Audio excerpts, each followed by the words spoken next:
MJ, question rapide, je pourrais utiliser ton univers d'Alert Spoiler pour, et tes personnages pour mes mini-séries. Mais y a pas de copyright sur Alert Spoiler. Fais-toi plaise, mec. Fais-toi plaise. Previously on Chronicle of Geek. Et oui, Ethan, à force de vouloir s'élever, de vouloir échapper à la réalité vous rattrape toujours. Qu'est-ce qui mon flou est embarré? Tu es totalement baisé, Smith. Oh putain, le Tardis va plus trop tenir. Au revoir et tes affaires, on se barre. Ah cool, j'ai... Putain, ma tête, mais... Hein? Attends, je suis dans la machine. Désolé, Shia. Je pense pour une fois... on va pas tous s'en sortir. Ethan, tu as intérêt à me sortir de là, à me redonner un corps, comme ça je te baffe et on trouvera une solution. You didn't see that coming.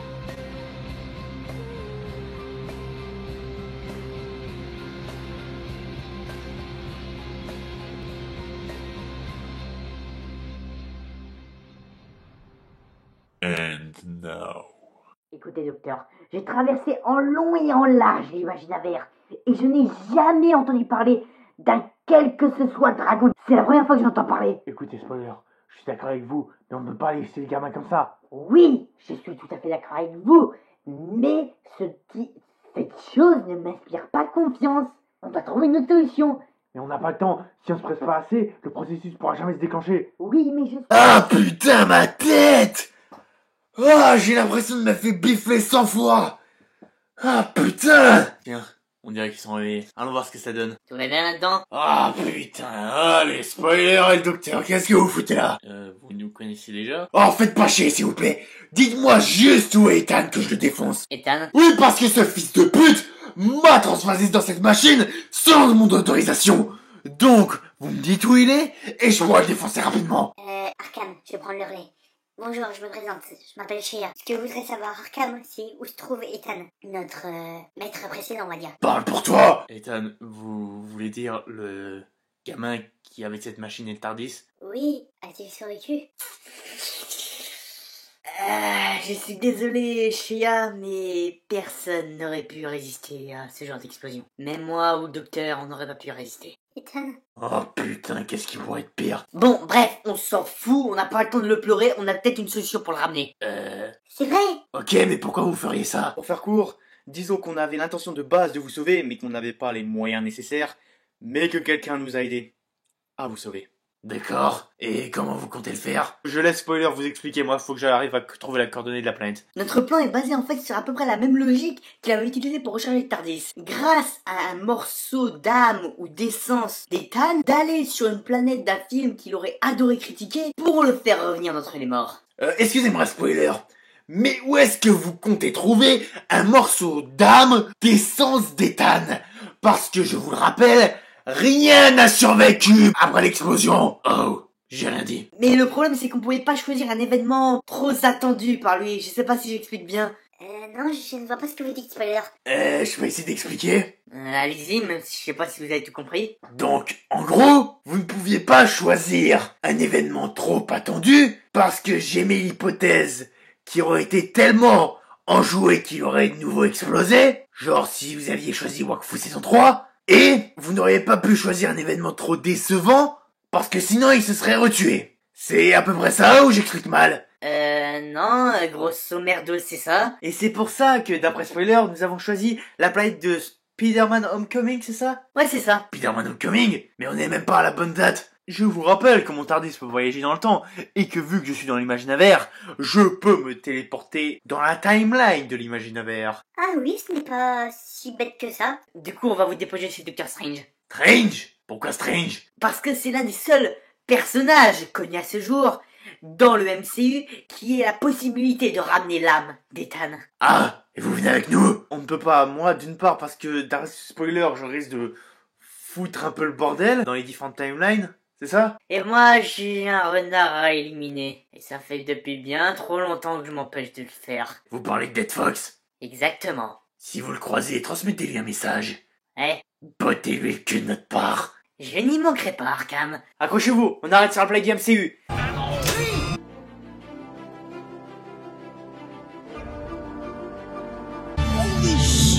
Voilà, on va sonner pour vous, hein, vu que vous pouvez pas trop le faire, vu dans votre état. Très drôle, docteur. Ah, et avant de vous partir, tenez. Une boîte? Mais pourquoi une boîte? Disons qu'un bon ami à nous l'a donné et a dit que ça vous serait utile. Croyez-moi, ça vous sera vraiment bien utile. Merci, docteur. Bon ben, bonne continuation, les gars. Bonne chance à vous. Merci, spoiler. Et merci, docteur. Merci pour tout. Faites en sorte que ça loupe pas. Ok, Shia. Comment va stocker cette merde? Je crois que j'ai une fonctionnalité. T'as d'autres pouvoirs du genre dans cette machine ou... C'est compliqué. Oui, c'est bon. Qu'est-ce que c'est que ce truc? 1 hour later. Donc, si j'ai bien compris, vous êtes des aliens.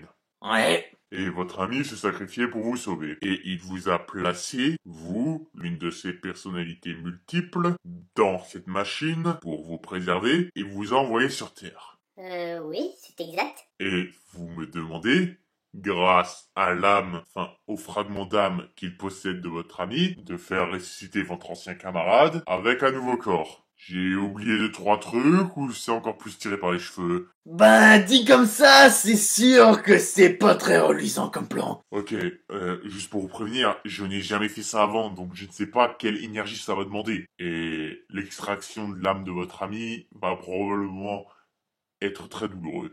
Oui, Strange, mais nous prenons ce risque. Nous serons prêts à tout pour voir Ethan. Ouais, prêt à tout. Bon, tout d'abord, je vais devoir retirer le morceau d'âme. Et après, vous allez devoir me laisser faire.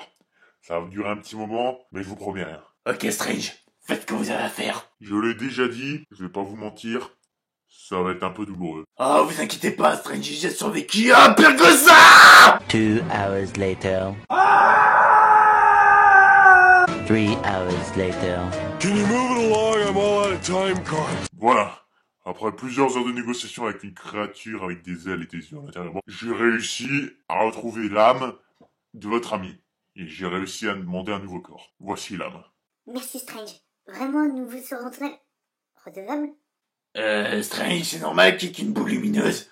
Ouais, parce que d'après ce qu'elle m'a dit, l'âme et le corps sont prêts, mais il faut que vous donniez une raison à cette âme de revenir. C'est ce qu'elle m'a dit. Après, je suis encore novice dans le domaine de résurrection. Ok, merci, Strange. On vous tiendra informé, vous inquiétez pas. Bon, je vais voir si Wong n'a pas encore rangé ses albums d'épilepsie dans ma bibliothèque. Du coup, qu'est-ce qu'on fait, Shia? Ben, on doit essayer de le convaincre de revenir. Vous croyez qu'un discours larmoyant, ça le ferait? Je crois que j'ai une idée. Strange! Ouais. Vous avez pas une vieille télé?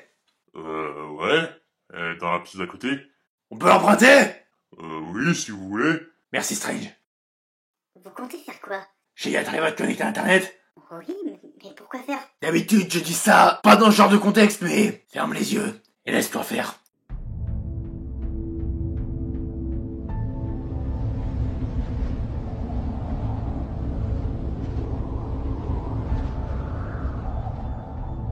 Très chère confrérie du tofu, les combats les plus importants sont ceux que l'on gagne contre soi-même.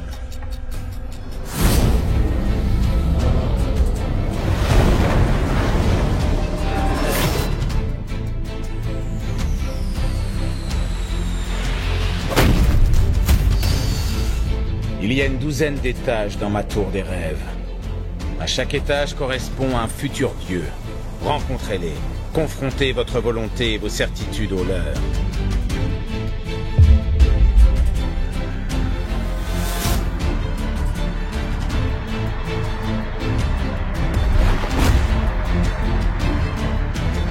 Vous êtes tellement convaincus d'être les héros de ce monde que vous ne voyez même plus vos défauts.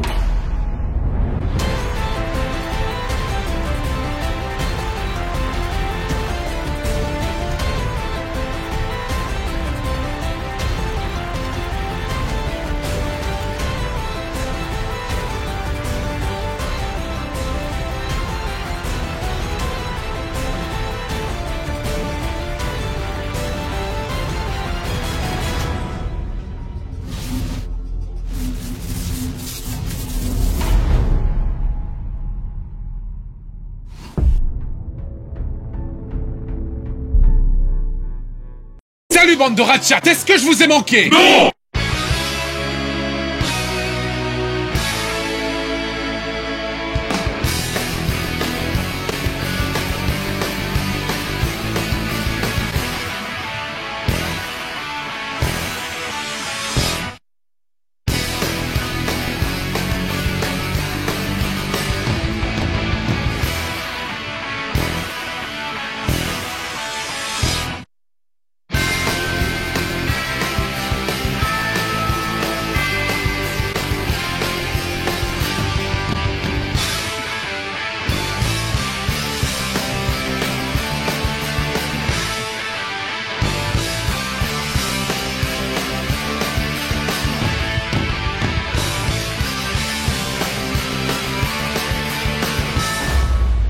T'imagines si quelqu'un était mort?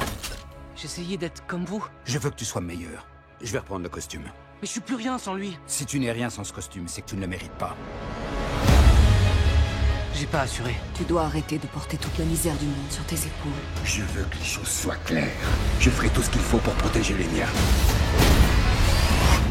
Je sais qu'on se comprend.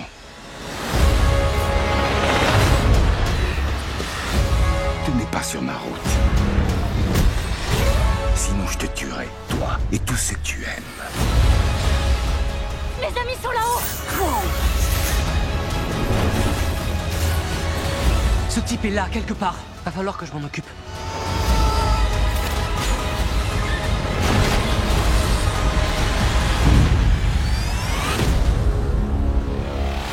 Surtout, ne tente rien de stupide. C'est clair? Ouais.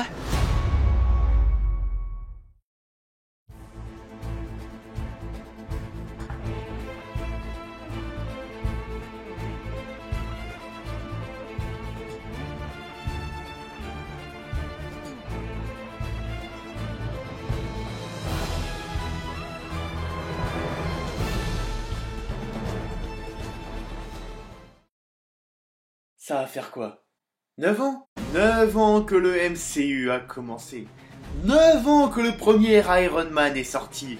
9 ans que ce superbe univers étendu nous gratifie de films moyens, géniaux, surprenants, même choquants par certains aspects.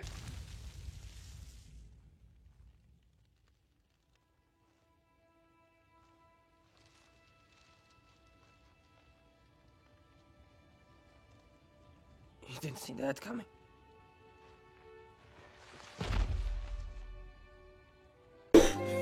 Je chiale, putain! Actuellement, le MCU comporte 3 phases, dont la 3e est en cours. Pour moi, la phase 1 est énorme et excellente. Aucun des films ne dépasse le moyen. Pour moi, la phase 2, on pourrait la représenter comme une courbe sinusoïdale.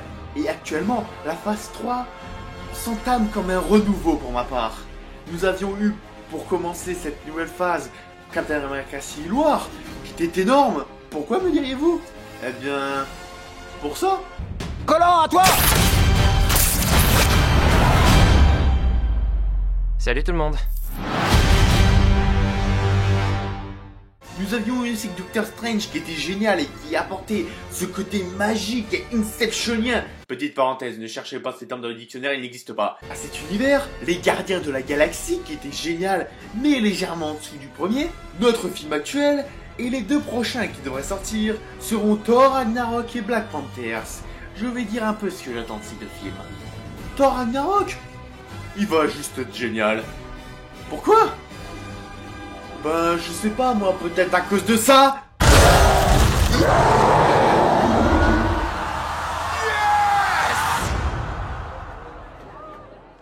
We know each other.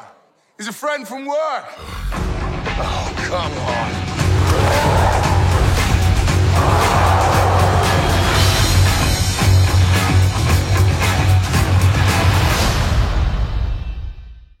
D'ailleurs, je suis seul à trouver que la nouvelle typographie de Thor Ragnarok ressemble étrangement à Master of the Universe. Non? Bon, ok, ça doit être moi. Et Black Panthers, j'ai vraiment hâte de voir comment ils vont nous amener cette culture wakandienne, sa religion, ses personnages, son royaume.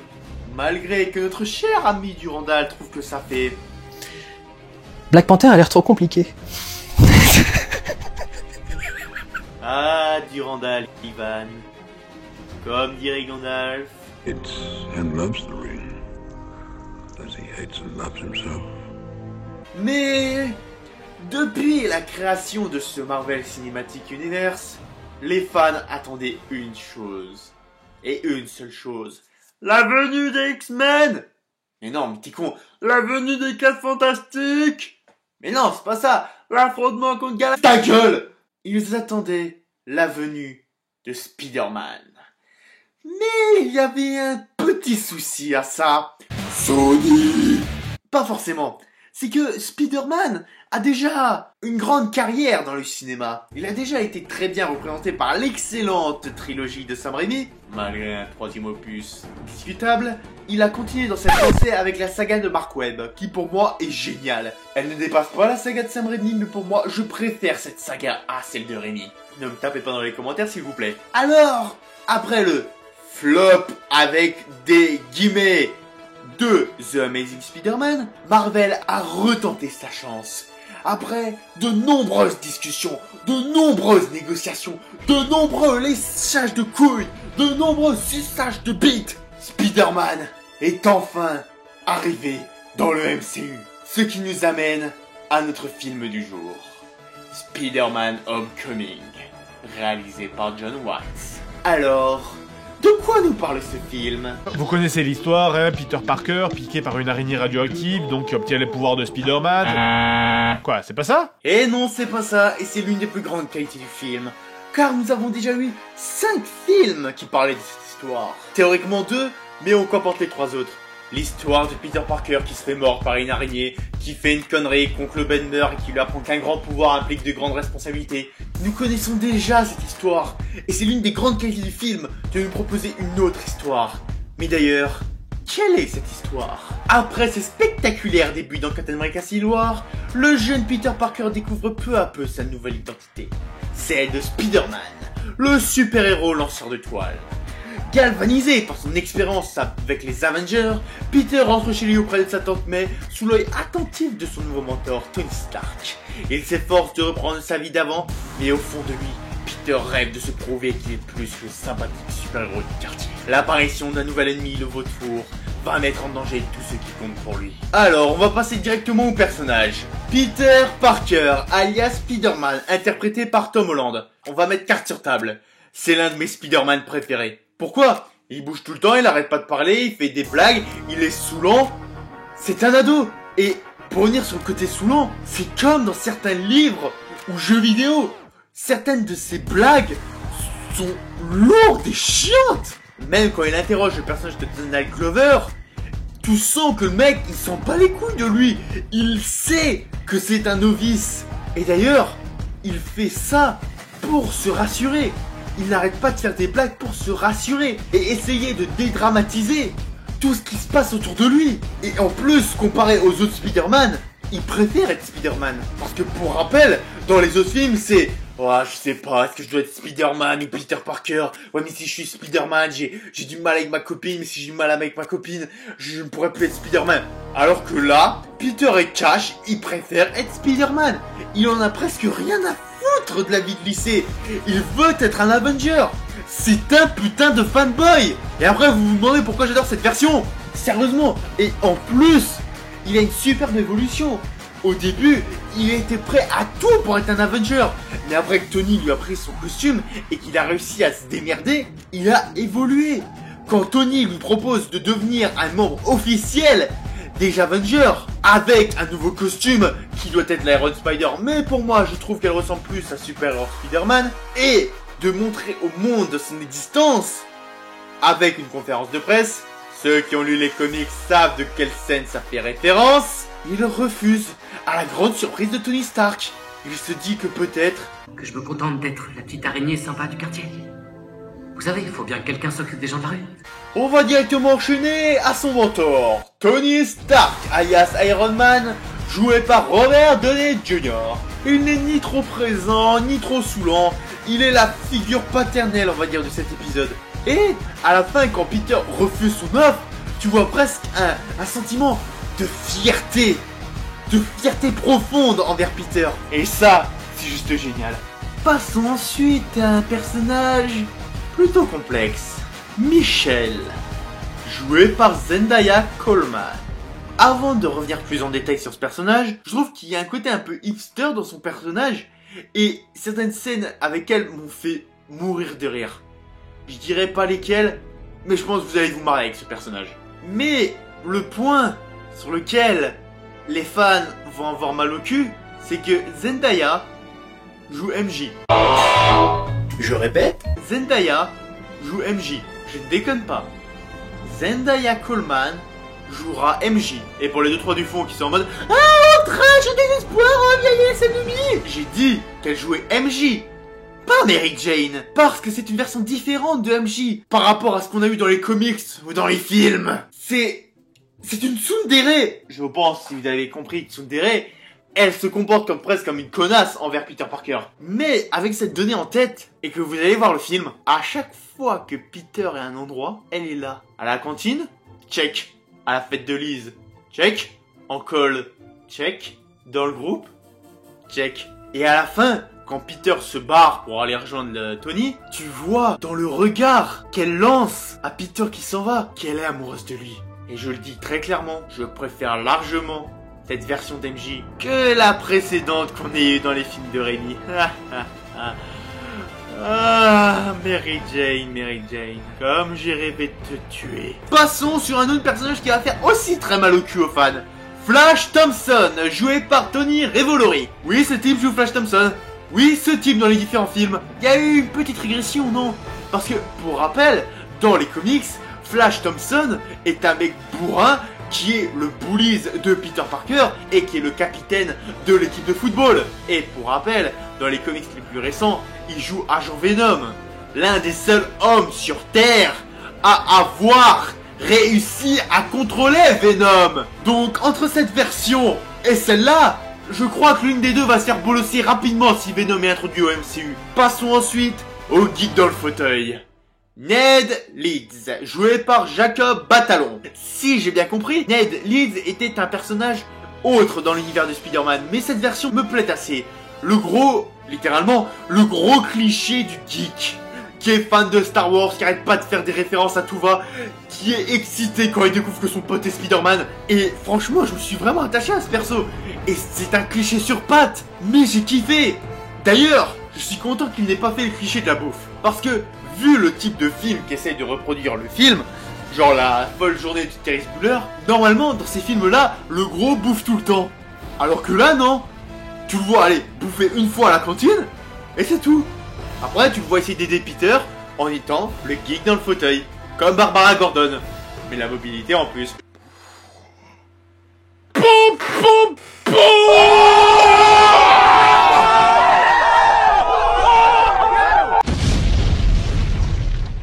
Passons ensuite à l'une de mes plus grosses craintes.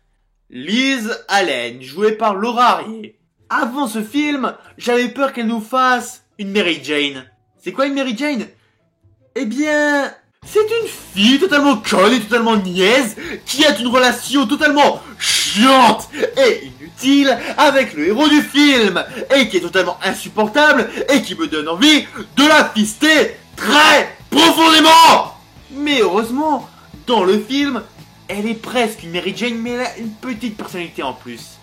Elle n'est pas une connasse, ce qui est un très bon point. Malgré que je fus assez surpris sur un petit détail, j'expliquerai après. Oh tiens, un autre personnage où les fans vont avoir mal au cul. Abonnez-vous à la Fistinia si ça continue. Tante May, alias May Parker, jouée par Marissa Tomei. C'est vrai que comparé aux 3 autres films, y a pas photo hein. Non mais franchement, entre les 3, quelle est la plus baisable? Si vous avez dit les 2 précédentes, vous êtes spécial les gars hein. Après chacun ses goûts. Franchement, je dois avouer que cette version-là de Tante May est assez sympa. Elle n'est pas géniale, ni à chier. Elle est sympa. Et d'ailleurs, ce que j'ai kiffé dans le film, ils assument à fond son côté sexy. Parce que déjà, tu vois que Tony Stark a envie de se la faire. Quand Peter va chercher un sandwich à un restaurant chez Dalmar, je crois, le propriétaire dit « Eh, sa tante, c'est une bombasse italienne !» En le disant en italien pour éviter que Peter comprenne. mais malheureusement Peter comprend très bien l'italien, ou à un autre moment, quand ils sont dans un restaurant chinois, tu as Tante May et Peter qui sont en train de manger, et tu as un serveur qui rapporte un plat gratuit, et qui dit que c'est offert par la maison. Et vu son regard, il a vraiment la dalle, mais littéralement la dalle. Et tu as Peter qui te sort, je pense qu'il te aime beaucoup aussi. Oui, les blagues de Spider-Man sont aussi lourdes que ça, mais j'ai kiffé, parce que j'ai un humour de merde. Mais là, on va arriver à l'une des plus grosses qualités du film. Adrien Toomes, alias le vautour, joué par Michael Keaton. On va mettre les choses de clair tout de suite. C'est l'un des meilleurs méchants que le MCU n'ait jamais eu. Parce que à part Ultron et Loki, les autres méchants... Et d'ailleurs, je vous remercie de ne pas avoir fait avec le vautour le cliché du « Bouhouhou, je suis le méchant, mort de désolation ». Dès les premières minutes du film, on découvre Adrien comme un ouvrier qui, après les événements de New York, a racheté le plus gros des travaux de rénovation pour se faire pas mal de thunes. Sauf que, Damage Control, ceux qui ont lu les comics savent de quoi je parle, l'entreprise de Tony Stark reprend les rôles de nettoyage. Donc, en gros, les mecs qui ont détruit la ville vont être payés pour la réparer. C'est vrai que là, il y a de quoi serrer les fesses. Et là, Adrien est dans la merde, parce qu'il a misé presque tout son argent sur ce chantier. Du coup, avec le reste de la technologie alien qu'il n'a pas rendu à Damage Control, il a décidé de changer. Car comme il le dit si bien, le monde change. Il est temps qu'on change, nous aussi. Et tu vois qu'il n'aime pas ce qu'il fait, mais qu'il doit le faire. Parce que sinon, il est dans la dèche pour lui et sa famille. Tiens, super transition. À un moment, quand Peter se fait reprendre le costume, il se dit « Ouais, bon, ok, la vie de lycée, ça passe. » Du coup, il vit sa vie tranquillement, et il invite Liz au bal de fin d'année. Il vient chez elle pour l'emmener, t'as la porte qui s'ouvre, et tu vois le vautour. Le vautour, c'est son père.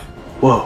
C'était une agréable surprise, parce que j'avais entendu des rumeurs comme quoi Michelle était la fille du vautour. D'ailleurs, c'était dit très subtilement, parce qu'en fait, au début du film, tu vois Adrien montrer un dessin au bricoleur en disant ouais, ma fille aime bien dessiner, elle ira loin celle-là. Et à un autre moment, tu vois MJ dessiner. Du coup, je me suis dit ouais, c'est la fille du vautour. Du coup, et quand Spider-Man va l'arrêter, elle va peut-être être en vengeance contre elle. Du coup, ça va ramener un nouveau méchant. Je me suis totalement trompé. Et je préfère la version où Liz est la fille du vautour, parce qu'au moment où Peter découvre que c'est le vautour son père, oh putain, ah, il est blanc comme un cul. Il est en stress total. Vous savez, dans les bals de fin d'année, le prétendant doit ramener une fleur à sa partenaire. Et quand Liz voit que Peter lui ramenait une rose, Peter lui tend genre « Ouais, tiens, vas-y, prends ça, on s'en fout. » Il est en stress total. Et la scène qui suit, la scène dans la voiture. Oh putain, t'as une de ces tensions pendant cette scène. Parce que c'est là où le vautour découvre que Peter est Spider-Man. Et Peter, je te plains tellement, hein. Parce que il essaye de s'en sortir en disant « Ouais, j'étais là à ta soirée. » Mais t'as Liz qui répond « Ouais, mais non, t'étais là qu'une seconde. » Ou elle dit à moi qu'il était pas avec eux dans le Washington Monument. Il était pas avec eux. Donc, le vautour réfléchit et en déduit que c'est Spider-Man. Parce qu'il reconnaît sa voix. Parce qu'il essaie de s'en sortir, mais dès que Liz rajoute une couche, il s'enfonce un peu plus dans la merde. Et beaucoup de personnes feront le rapprochement avec la scène dans Spider-Man 1 où le bouffon vert découvre que Peter est Spider-Man. Mais franchement, même en faisant cette comparaison, la scène est excellente. La tension est nue tout au long de cette scène. Et pour finir sur les personnages, nous avons Harold Happy Hogan, joué par Jon Favreau.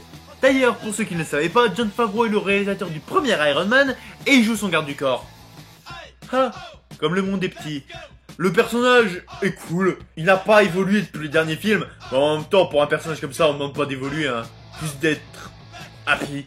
Pour revenir sur d'autres points qui me plaisaient assez, c'est plus un film de lycée, voire même une comédie, qu'un film sur Spider-Man. Parce que oui, on aime bien voir Spider-Man affronter le bouffon vert, le vautour, le scorpion, Venom. Et on aime aussi voir Peter Parker galérer à payer son loyer, à supporter J. Jonah Jameson, à avoir des relations sérieuses avec sa copine. C'est ça qu'on aime aussi, le côté galère de Peter Parker. Même si là, c'est peut-être pas trop mis en avant. Il y a aussi, pendant tout le film, plein de références geeks, que ce soit par Ned, ou que ce soit par tout le merchandising Star Wars. Achète ma mère! Achète ma mère!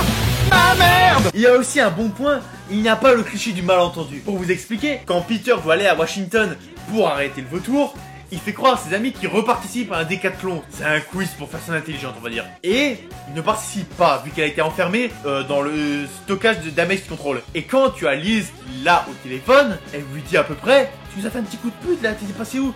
Heureusement qu'on a gagné, mais je commence à m'inquiéter, t'es où? Il n'y avait pas le cliché du genre: ouais, tu nous as laissé tomber, ouais, t'es qu'un pauvre con, blabla. Je crois que je vous remercierai jamais assez pour pas avoir foutu ce cliché. Les scènes d'action sont plutôt cool aussi. La scène à Washington est vraiment sympa. La scène du ferry aussi est cool. Mais j'avoue quand même que la scène sur l'avion est vraiment badass. Mais des fois j'arrive pas très bien à comprendre ce que je voyais à cause des flashs du bouclier réflecteur. Il y a aussi de nombreuses références au Spider-Verse et aux autres films Spider-Man. Il y a pour les autres films Spider-Man évidemment la scène du ferry qui fait écho à la scène du tramway dans Spider-Man 2, la scène du baiser retourné dans Spider-Man 1 avec la scène avec Liz. D'ailleurs je trouvais ça assez sympa de le faire tomber, ce qui évite une romance à la con. D'ailleurs je trouvais assez sympa que Karen lui dise: vas-y, c'est le moment de l'embrasser. Et qu'après il tombe comme une merde. Il y a aussi la présence du personnage joué par Donald Glover, Aaron Davis. Pour ceux qui ont lu les comics Ultimate, vous savez de qui je parle. Mais pour ceux qui ne savent pas, je vais pas vous gâcher la surprise. Disons juste que si Tom Holland quitte le rôle de Spider-Man,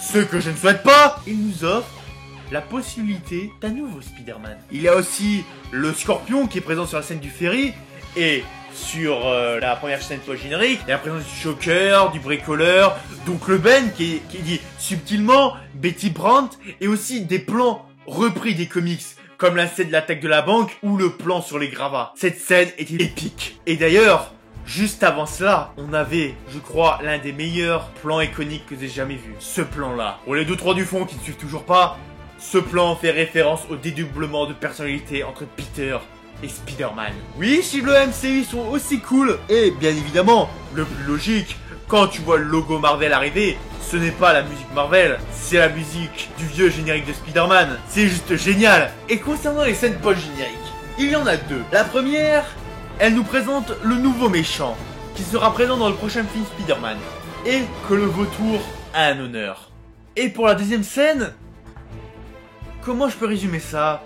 Oh, mais c'est le doigt! D'ailleurs, toutes les scènes avec Captain America sont juste hilarantes. Pour conclure cette critique, je vais effectuer un petit classement. Meilleur Peter Parker Spider-Man, Tom Holland ex aequo avec Andrew Garfield. Désolé Toby.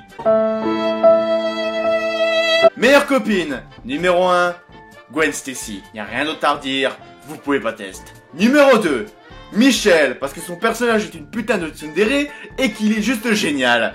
Et numéro 3, malgré qu'elle ne devrait même pas faire partie de ce classement, Mary Jane Watson. Putain, qu'est-ce que je te tellement connasse. Tu sais parce qu'elle est wuss, hein? Wou assist.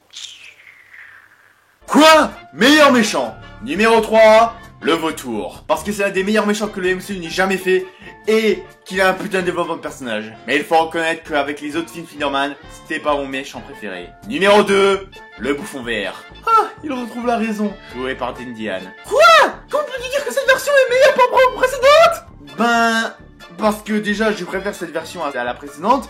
Et tu t'es déjà arrêté 2 secondes sur son nom? Le bouffon vert. C'est Gwen Goblins. Goblins! Ça fait gobelin! Ça c'est un gobelin? Non, c'est un mec avec un putain de costume. Malgré qu'il soit classe. Ça, c'est un gobelin? Non, c'est un mec qui fait du skateboard.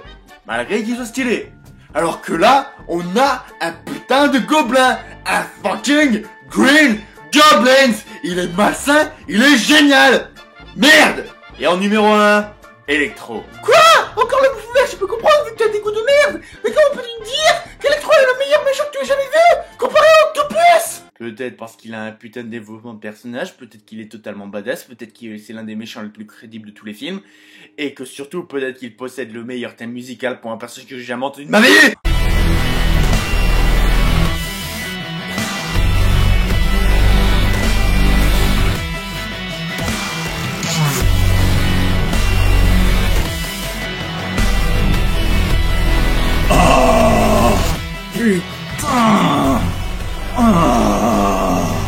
C'est d'ailleurs avec ce thème qu'on retrouve la marque de fabrique de Webb avec la musique intra et extra diégétique. Rappelez-vous, on entendait de l'électricité dans le thème d'Electro. On ne sait plus où est la limite entre la musique et pour le coup l'électricité qui est dans le film et celle qui est extérieure. Putain que j'aime ce thème et c'est sans nul doute la musique que j'ai le plus écoutée. Ouais. Probablement encore plus qu'ACDC que j'écoute depuis que je suis petit. Ah, il reste du classement. Meilleur Flash. Numéro 3, version Sam Raimi. Parce que au début du film, c'est un con, à la fin du film, c'est un gros con. En numéro 2, la version Homecoming. Parce que cette version est beaucoup plus intéressante que la précédente.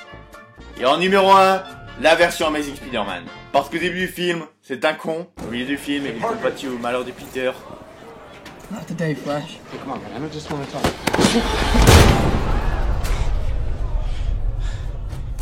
Feels better, right? Look, your uncle died. I'm sorry. I get it. I'm sorry. Et à la fin du film, c'est devenu un pote. Putain, c'est le seul des Flash à avoir un vrai développement de personnage, bordel de merde. Meilleure scène d'action. Il faut reconnaître Homecoming arrive en dernière place. Malgré des scènes d'action plutôt cool, il faut reconnaître qu'il manquait une scène d'action. Je ne saurais pas dire laquelle, mais il manquait une scène d'action. Numéro 2, Amazing Spider-Man. Ça vous surprend, hein? C'est que les scènes du premier Amazing Spider-Man étaient cool, mais pas marquantes pour moi. Alors que celle du deuxième...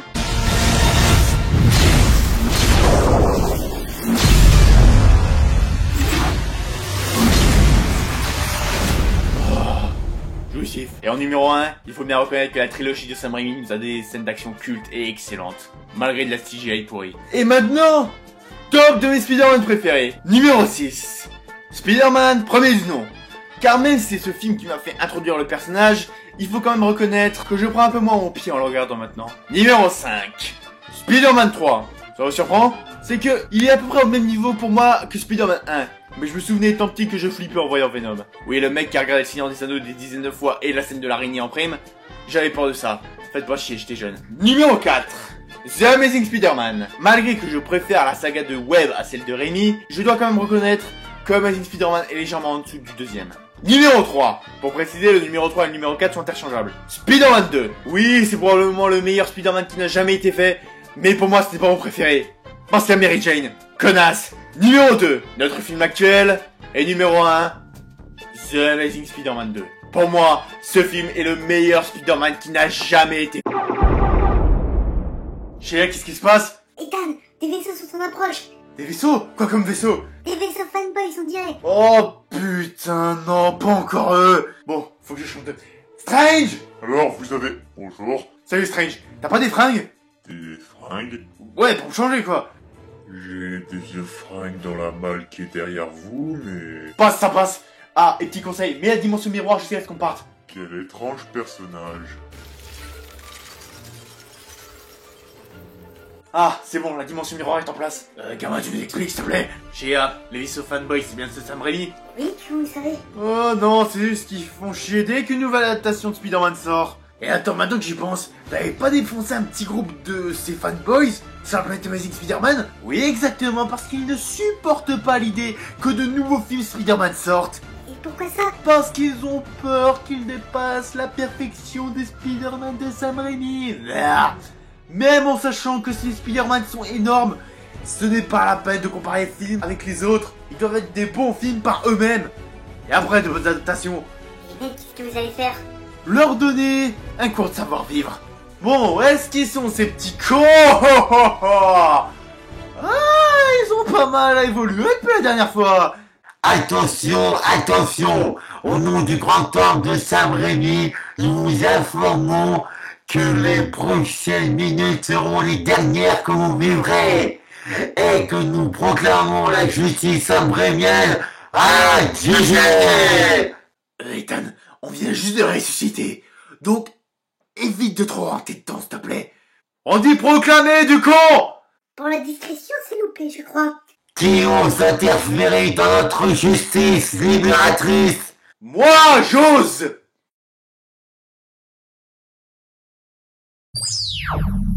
Attendez, vous ne faites pas partie de ce monde. Non, mais j'y investi beaucoup de temps. Pourquoi essayez-vous de nous empêcher de détruire cette planète qui a souillé l'image de Sam Raimi? Attends. J'ai quelques questions pour vous. Qu'est-ce qui vous a fait ce film?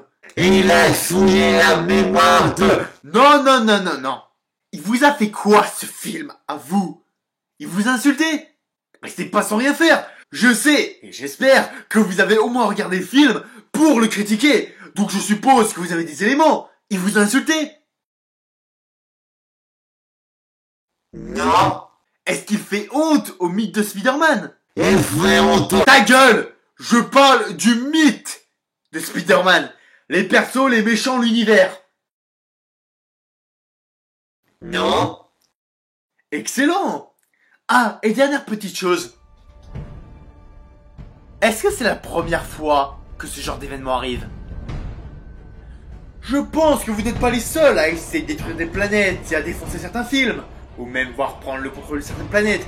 Et je suppose que je ne suis pas le premier à empêcher cela, mais... dites-vous une chose. Quel film j'ai critiqué?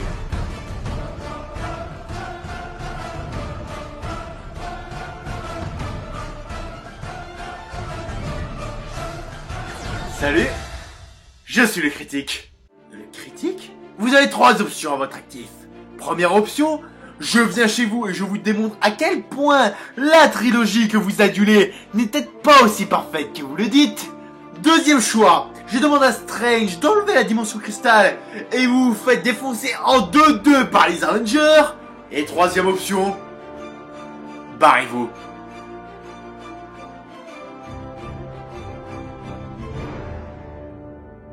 Wow, c'était simple. Ethan, comment saviez-vous que ça allait marcher? Ben, c'est des fanboys. Attention, je mets pas tous les fanboys dans le même panier, hein.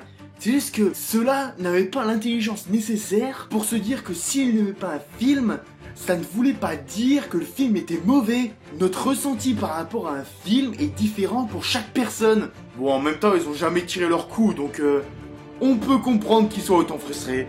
Ah, ça fait plaisir de te voir, gamin. Ouais, et ce nouveau corps me plaît assez. Shea, c'est normal que tu brilles? Je ne sais pas, maître, d'où ça peut venir. Shea, la boîte! Oui, bien sûr. La boîte? Quelle boîte?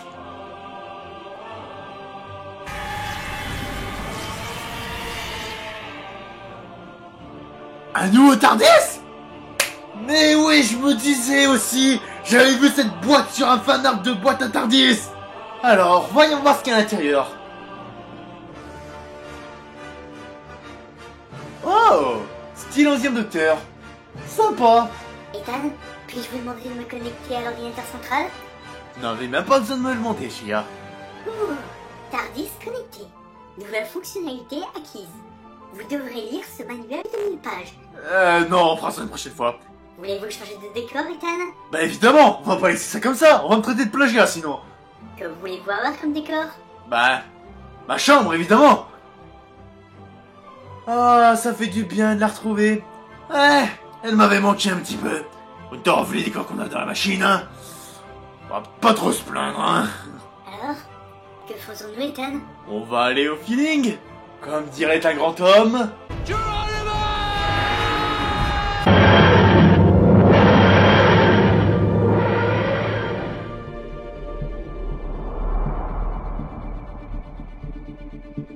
Bon, Shea, tu peux retransférer à Arkham, maintenant que j'ai un nouveau corps. Maître? Qu'est-ce qu'il y a, Shea? Y'a un problème? Je ne sais pas. Retransmettre les données? Pardon? Comme je vous ai dit, je sais recevoir les données. Mais je ne sais pas les redistribuer. Ces données, je les garde en moi pour l'éternité. Oups. Ethan, sombre crétin!